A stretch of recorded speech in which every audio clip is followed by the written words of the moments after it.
Shalom everyone, tonight is going to be the Hilula, the yard site of great rabbi, the son of Rabbi Yakov Yosef. His name was Hazon Yakov Yosef. He was the second son, the second child of Rabbi Yosef, and he was naturally born back in October 1946 and passed away an English calendar date of the 12th of April 2013. Naturally, Bet Iyar is the Hebrew date of his yard site. He was actually a very, very prominent rabbi, great rabbi, big Talmud Chacham. He also served in the Kenesset of the spiritual party of Shas, the Sephardi party, for 4 years between the years 1984 to 1988.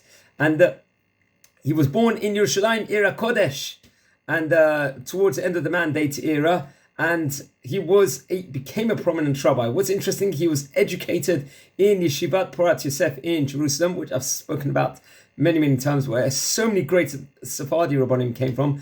Also learned in the Torah Yeshiva in Beit Vegan. And at a later stage, he was certified as a rabbi at one of the Rav Kook institutes.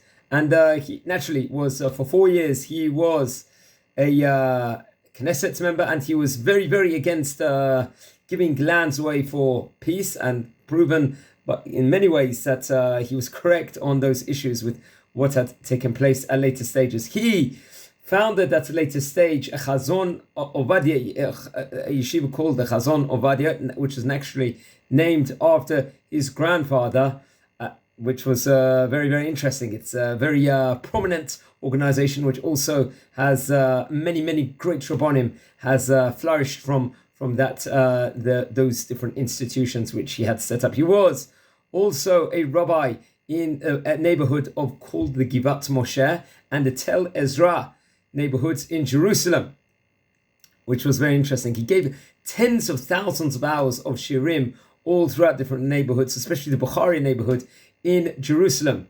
And in fact, the Hazon Yakov Yeshiva, which he had set up, was in part of the Borchov synagogue, which was named after his grandfather, Yaakov Obadiah. He gave daily classes over there in the synagogues also, and also was a member of the Kashrut organization of Badatz Ish Bracha, which is one of the Sephardi Kashrut organizations also over there.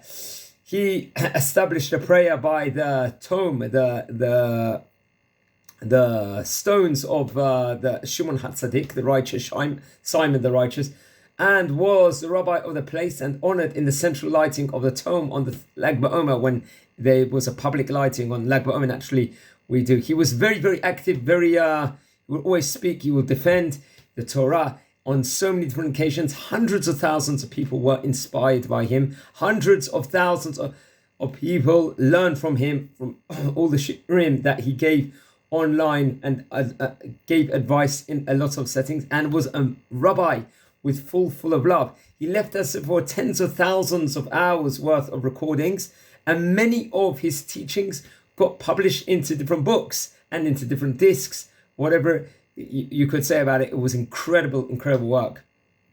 About a week before his death, the first book in his series, called the Moadim, or the part 1, was published. The book also contained inside it comments and innovations by his son, called the Emre Ovadia. One of his sons is Rabbi Yonatan Yosef, a prominent rabbi in Yerushalayim at the moment. Another son of his is a rabbi in Ramat Bet Shemesh Gimel neighborhood at the moment, a prominent rabbi there, just very near to where I live.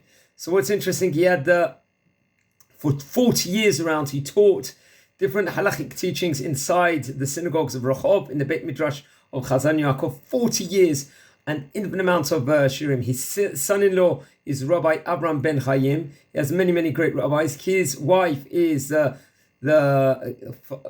father is Rabbi Amram